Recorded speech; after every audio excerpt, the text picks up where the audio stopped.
আজ আমি একটা ভিন্ন স্বাদের মাছের রেসিপি করব। তার জন্য দুটো বড় মাপের টমেটো, অল্প একটু আদা আর 4টে লঙ্কা আমি সেদ্ধ করে এবারে এটাকে ফাইন পেস্ট বানিয়ে নেব। আমি যে রেসিপিটা বানাচ্ছি এটা কিন্তু যে কোনো মাছের সাথেই খুব ভালো কম্বিনেশন হতে পারে, আর এটা কিন্তু ভাতের সাথে মানে একদম জাস্টিফাই রেসিপি।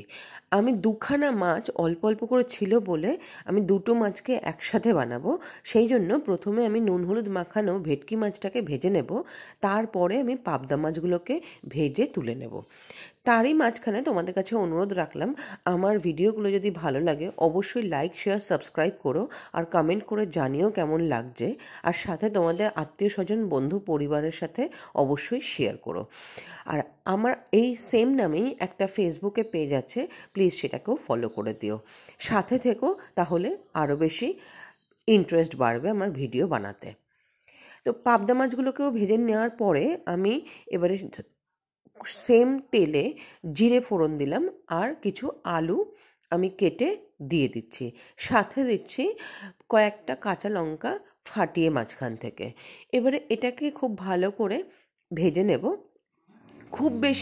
খুব বেশি ভাজার দরকার নেই, অল্প করে ভাজলেই হবে। তারপরে এর মধ্যে অ্যাড করে দেবো নুনটাকে দিয়েও মিনিট 2-3 জন্য ভাজবো। আমি কিন্তু এই পর্যায়ে আঁচটাকে কিন্তু কম রেখেছি, কারণ আমি এবারে ড্রাই স্পাইসেসগুলো অ্যাড করব।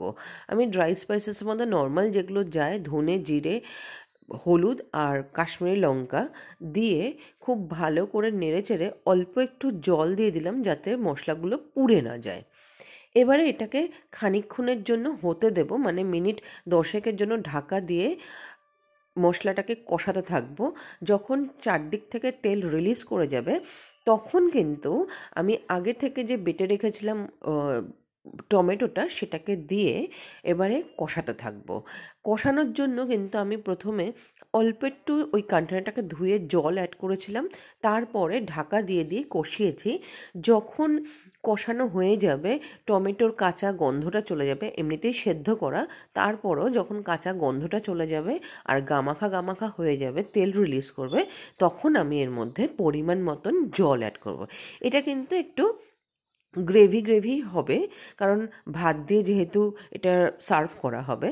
এরপরে আমার মনে হয়েছিল এটার মধ্যে একটু নুন দরকার, সেই জন্য আমি নুন দিলাম, আর ভাজা মাছগুলোকে অ্যাড করে দিয়ে এবারে উপর থেকে ধনে পাতা ছড়িয়ে আমি এটাকে মিনিট 5 জন্য খুব হাই ফ্লেমে ফুটিয়ে এটাকে রেখে দেবো 10-15 মিনিটের জন্য। তারপরে আমি সার্ভ করব।